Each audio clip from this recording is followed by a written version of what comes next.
Bonsoir et bienvenue à tous pour cette nouvelle émission Rétrofoot.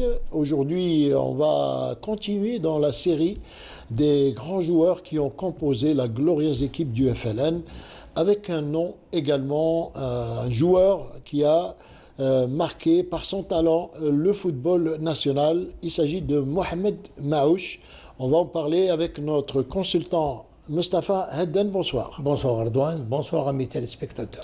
Mohamed Maouche, d'abord en tant que joueur, on va le dire, a été un joueur talentueux. Il a eu quand même cette chance de jouer avec de très grands noms du football mondial. On va y revenir. Mohamed Maouche est un joueur qui a débuté bien sûr dans un club ici en Algérie avant d'aller en Europe. Il a joué notamment à l'AS Saint-Eugène, qui est Bollorine aujourd'hui, l'ASSE.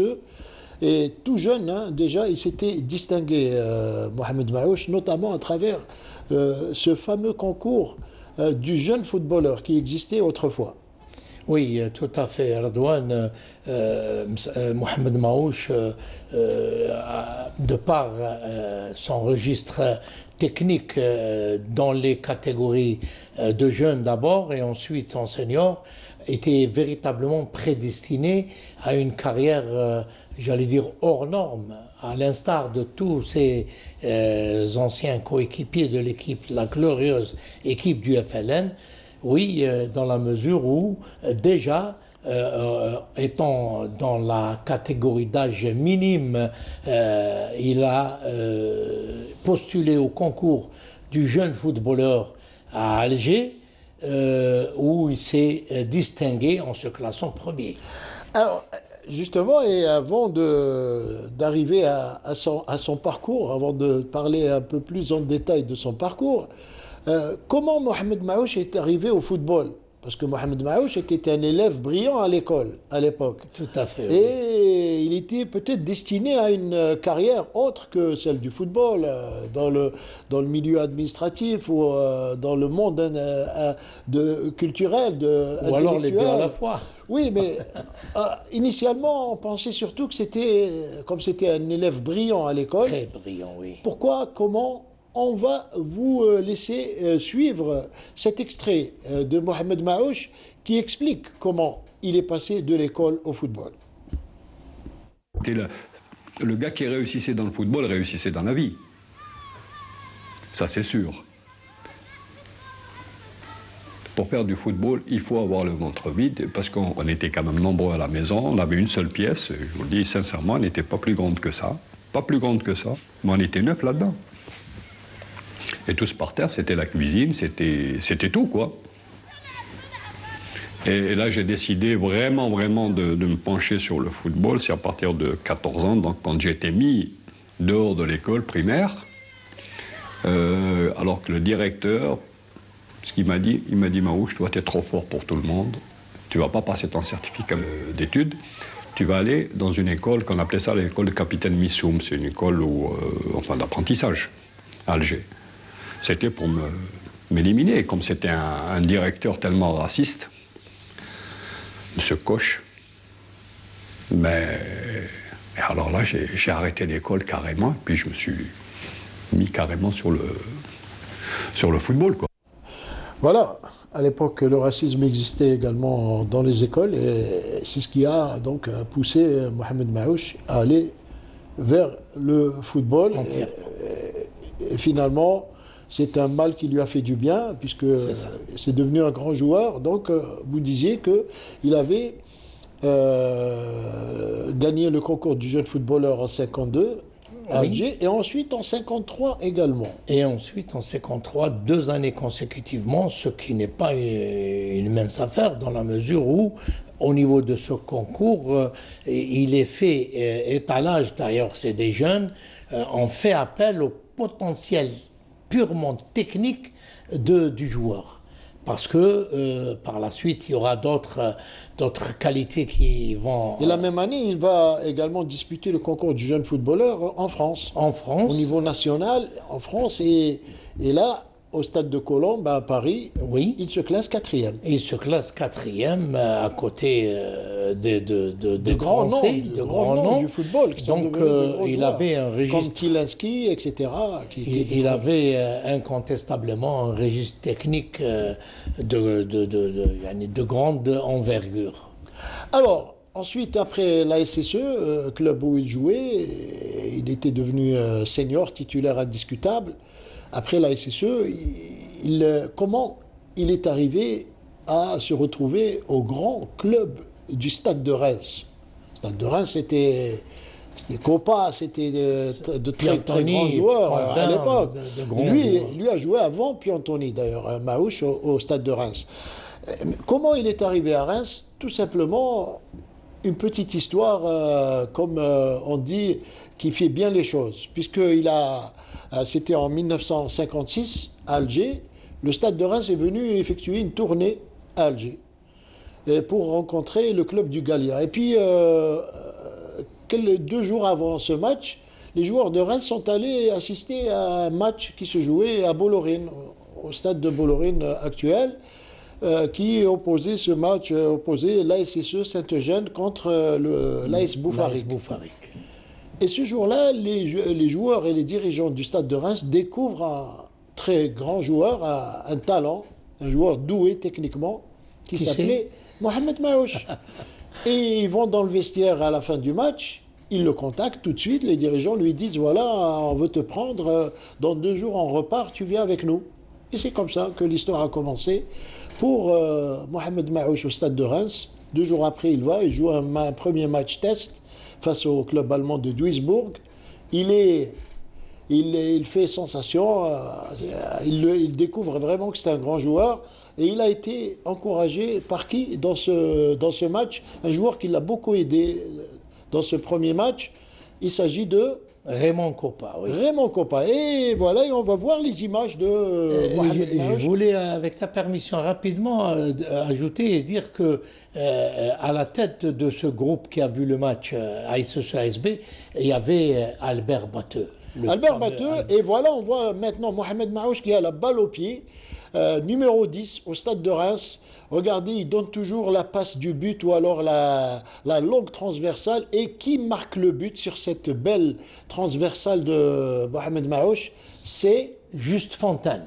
Juste Fontaine, c'est un monument du football. Un monument du football. Recordman de buteur marqué en Coupe du Monde. En phase finale de Coupe du Monde. Jusqu'à aujourd'hui. Il détient le record de 13 buts, je crois. 13 buts.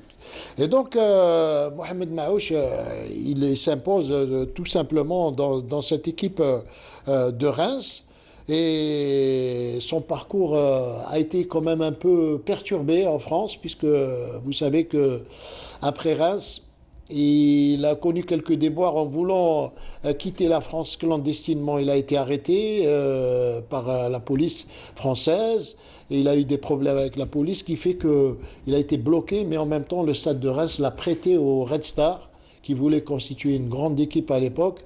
Il a en quelque sorte été un peu mis à l'écart. Il revient à Reims une saison après et à ce moment-là, Mohamed Maouche décide de ne pas accepter le contrat que lui propose Reims. Le président de Reims, vous le savez, Moustapha Aden, lui propose un contrat. Oui, et c'est tout à son honneur, Mohamed Maouche.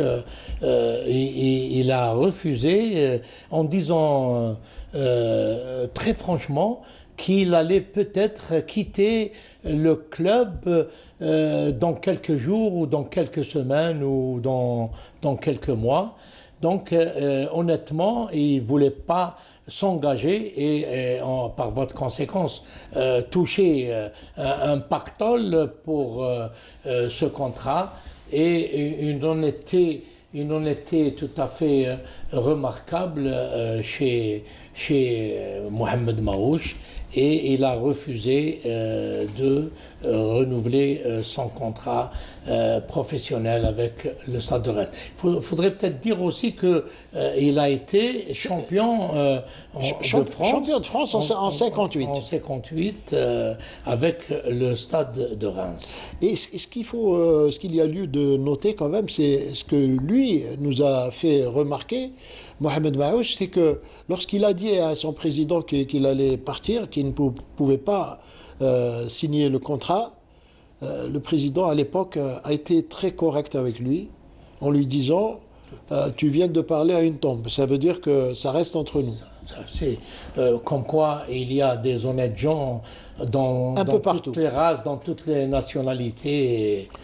Et c'est également à son honneur, surtout qu'il savait pertinemment que c'était une histoire de FLN. Hein. Oui, et puis Mohamed Maouche était vraiment décidé, malgré le fait qu'il avait déjà été arrêté une première fois en essayant de fuir. Il a véritablement connu beaucoup de difficultés et de déboires, et donc cette fois il était décidé à partir. Oui. Et c'est ce qu'il a réussi On ne saura jamais les remercier, cette glorieuse, ces monuments du football national et international qui sont la composante de l'équipe du FLN.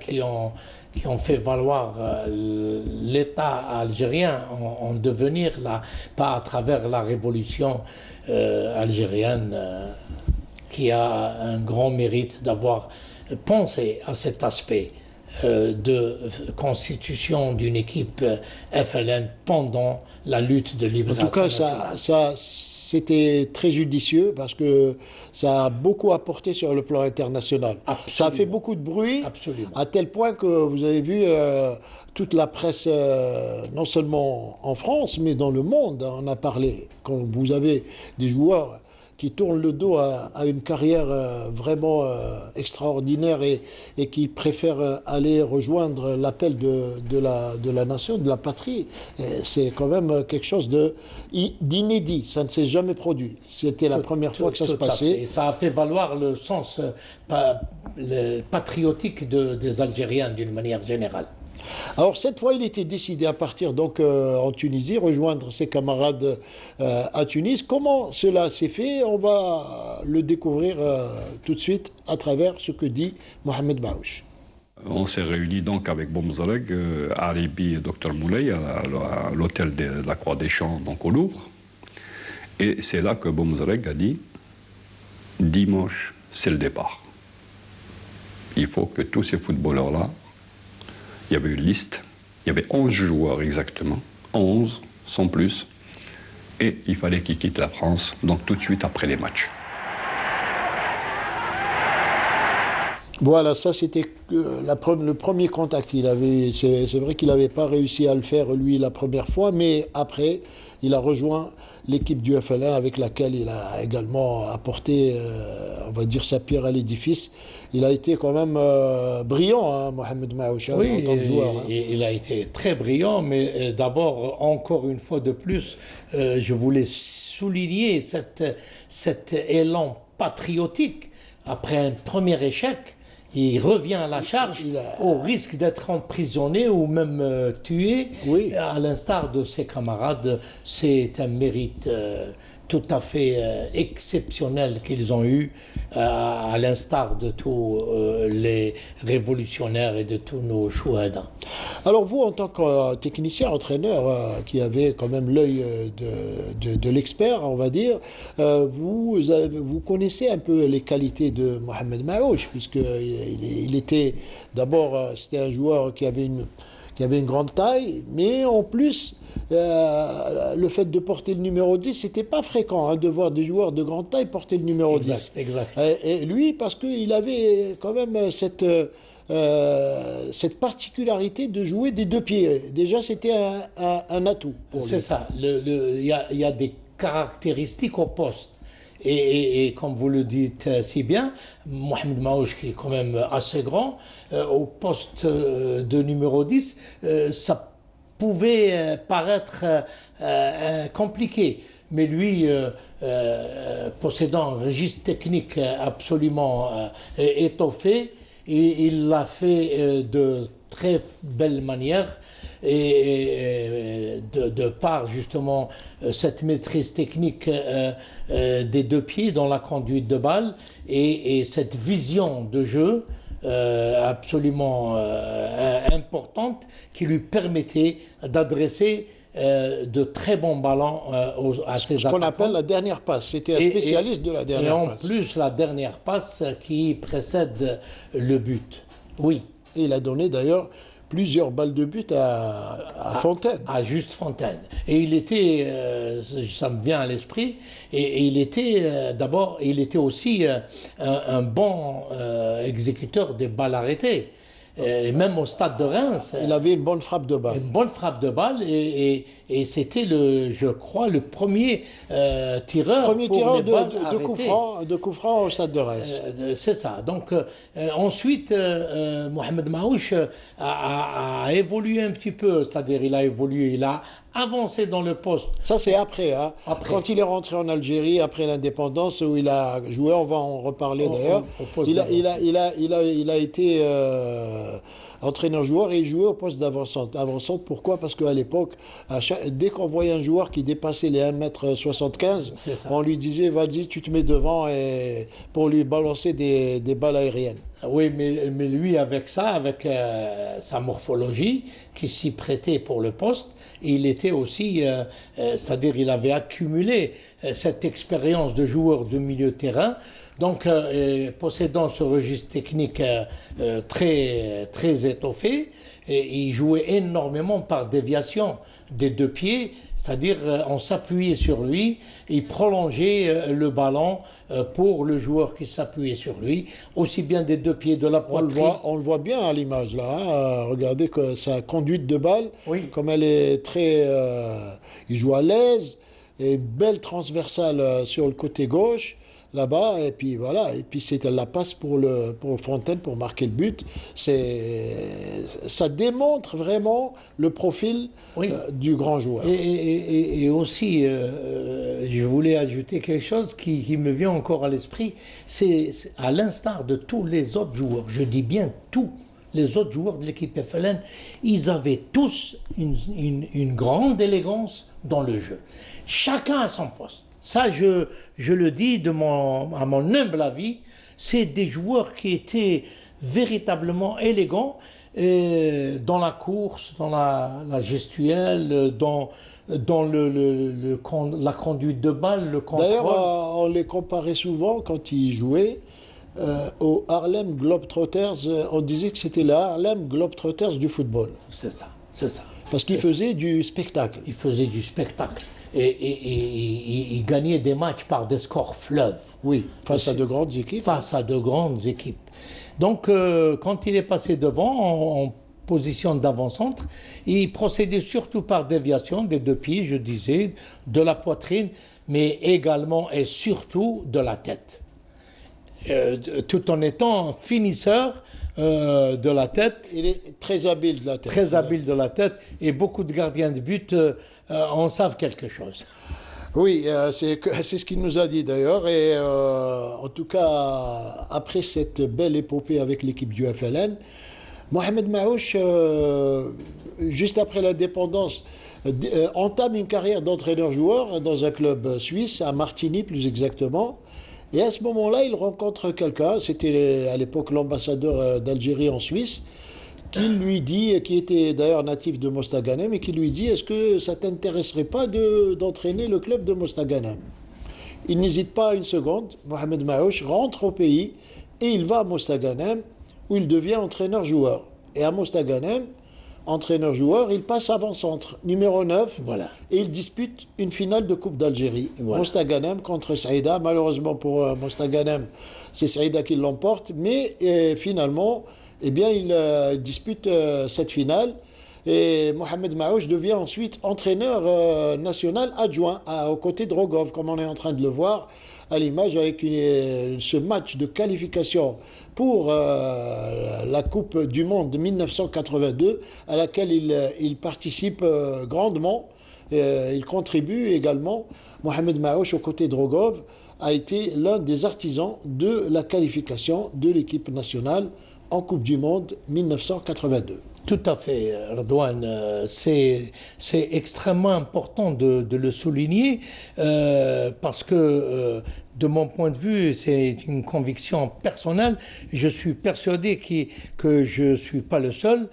Ces joueurs de la glorieuse équipe FLN, au risque de me répéter, ont apporté énormément. D'abord, de par leur contribution pendant la lutte armée, à travers les matchs qu'ils ont livrés, mais aussi à l'indépendance de l'Algérie, puisque ces joueurs étaient encore à un âge relativement jeune. La plupart d'entre eux ont joué au niveau des clubs algériens et en sont devenus entraîneurs, et ils ont apporté énormément au football national. Et pour l'exemple, Mousta Ghanem a joué une finale de Coupe d'Algérie avec Maouch, et il n'a plus joué de Coupe d'Algérie depuis à un stade avancé. De la même manière, Saïda, le Mouloudia de Saïda avec à l'époque Saïd Amara, qui est aussi appartient à l'équipe, à la glorieuse équipe FLN, a remporté cette Coupe d'Algérie, et depuis, avec le respect que nous avons bien sûr pour ces clubs-là, depuis on ne voit plus Mousta Ghanem, on ne voit plus Saïda. Ils ont beaucoup apporté au football national, il faut le dire, en tant que joueur, en tant qu'entraîneur. En tant que joueur, en tant qu'entraîneur au niveau des clubs, et comme vous le précisez, au niveau des équipes nationales. Et d'ailleurs, il y a eu cette... on ne va pas terminer cette émission sans rappeler qu'il y a eu ce moment un peu symbolique après la victoire des Verts en Coupe d'Afrique des Nations dernièrement avec Jamel Belmadi. Après la victoire de l'équipe nationale, il y a eu ce geste de Mohamed Maouch qui est allé rencontrer les joueurs de l'équipe nationale, notamment Jamel Belmadi et Riyad Mahrez, auquel il a remis une lettre émanant des joueurs de l'équipe du FLN, qui les félicite pour la performance qu'ils ont réalisée, et qu'il leur a dit notamment: vous êtes les dignes successeurs de cette équipe du FLN qui a tant donné au football national. Et un très beau geste de Mohamed Maouch qui est aujourd'hui active encore au niveau de la fondation de l'équipe du FLN. Et qui est également membre du bureau fédéral, représentant du bureau fédéral de la fédération, représentant cette glorieuse équipe FLN. Vous faites bien de le rappeler, le geste qu'il aura fait après le sacre réalisé par Belmadi et ses joueurs. Belmadi a utilisé une source de motivation première. Il a utilisé la symbolique de l'équipe du FLN. La symbolique de l'équipe du FLN. Pour motiver ses joueurs. Pour motiver ses joueurs, et il a réussi un grand coup. En leur disant notamment que ces joueurs-là, ils ont tourné le dos à une grande carrière et à des salaires... il leur a expliqué tout ça. Et c'est ce qui a poussé les joueurs... À d'énormes salaires pour répondre à l'appel de l'Algérie. Voilà, merci Moustapha Haddad, c'était le mot de la fin, la conclusion. Merci Redouane, merci à mes téléspectateurs. Et merci à vous de nous avoir suivis, merci à toute l'équipe technique du studio de Canal Algérie, merci à toute l'équipe également rédactionnelle qui a préparé cette émission, notamment Sid Ahmed Bouraïb qui a préparé avec nous cette émission, et on se retrouve Inch'Allah la semaine prochaine, mercredi sur Canal Algérie. Excellente soirée à tous.